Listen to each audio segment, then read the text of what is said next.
রাতের অন্ধকার, একটি ছোট গ্রামে অজানা আলো ঝলমল করছে। গ্রামের লোকেরা অদ্ভুত কিছু দেখেছে, কেউই সাহস করে কাছে যায় না। শোনো, একটি প্রাচীন মায়াজালের কথা যা রাতের অন্ধকারে জাগে। এক যুবক সাহস করে মায়াজালের দিকে যায়। পথে সে দেখতে পায় অদ্ভুত প্রাণী ও রহস্যময় চিহ্ন। হঠাৎ একটি জাদুকরী দরজা তার সামনে খুলে যায়, যা তাকে অন্য জগতে নিয়ে যেতে চায়। যুবক মায়াজালের ভিতরে প্রবেশ করে।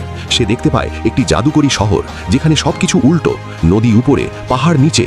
স্থানীয় এক প্রজাপতি তাকে জানায়, এই জগতে প্রবেশের পর আর সাধারণ পৃথিবীতে ফিরে যাওয়া সহজ নয়। যুবক শহরের কেন্দ্রে পৌঁছায়। সেখানে একটি প্রাচীন গ্রন্থ আছে যা এই মায়াজালের সব রহস্য জানায়। কিন্তু গ্রন্থটি খুলতে হলে তাকে 3টি পরীক্ষা পাশ করতে হবে: সাহস, বুদ্ধি এবং হৃদয়। যুবক 3টি পরীক্ষা পাশ করে। প্রথমে সে ভয়কে জয় করে, দ্বিতীয় ধাঁধার সমাধান করে, তৃতীয় সে তার হৃদয় দিয়ে সঠিক সিদ্ধান্ত নেয়। প্রতিটি পরীক্ষা উত্তীর্ণের পরে গ্রন্থ আরও উজ্জ্বল হয়ে ওঠে। গ্রন্থের জ্ঞান পেয়ে যুবক বুঝতে পারে মায়াজালের আসল রহস্য এটি শুধুই জ্ঞান ও সাহসের পরীক্ষা। সে সাধারণ জগতে ফিরে আসে, কিন্তু তার মনে চিরকাল এই অভিজ্ঞতার আলো জ্বলছে। গ্রামে ফিরে সে সবাইকে গল্প শোনায়, আর মায়াজাল কখনো সত্যিই শেষ হয় না।